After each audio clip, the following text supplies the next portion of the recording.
শুভ দুপুর বন্ধুরা। আজকে আমরা দেখো আজকে দুপুরের মেনুটা আমাদের এইদিকে বানিয়েছি ডিম পোস্ত আর বানিয়েছি চিকেন।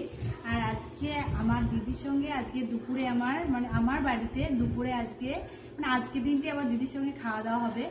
ক্যামেরাটা একটু ঘুরো। আর আমার দিদির সঙ্গে আজকে আমি দুপুরে শুধু খেতে বসেছি। আমার দিদি আজকে চলে যাবে বাড়ি। আর তোমাদের আশীর্বাদে ভালোবাসা আমার দিদি অনেকটা সুস্থ হয়ে গেছে। তো আমার বাড়িতে ছিল আজকে প্রায় 2 মাস হয়ে গেল, তোমরা তো সব ভিডিওতেই দেখতে পেয়েছো। তো আমার দিদি আজকে চলে যাবে বাড়ি। দিদিকে আজকে আমি দিয়ে আসতে যাবো বাড়িতে, বাপের বাড়িতে যাবে, তারপর ওখান থেকে শ্বশুর বাড়ি যাবে।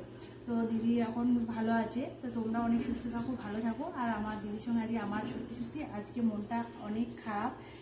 আমি হয়তো দিদির সঙ্গে যাচ্ছি বলে আমার হয়তো মনটা একটু ভালো থাকবে, যখন আবার ফিরে আসবো তখন আমি জানি না আমার বাড়িতে আমার ঢুকতে পারবো কি না, যেহেতু আমার দিদি অনেকদিন ছিল আমার বাড়িতে।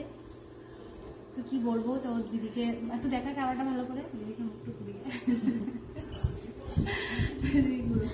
তো দিদি সত্যি করেই ওর মন খারাপ করছে, যেহেতু বাবু ওখানে আছে, যেহেতু পড়াশোনা করে তার জন্য বাবুকে ওখানে থাকতে হয়েছে। দিদি যেহেতু জানো তোমরা সবাই, দিদির শরীর খারাপের জন্য বাবা বাড়িতে ছিল, ওখান থেকে আবার আমি নিয়ে এসেছি।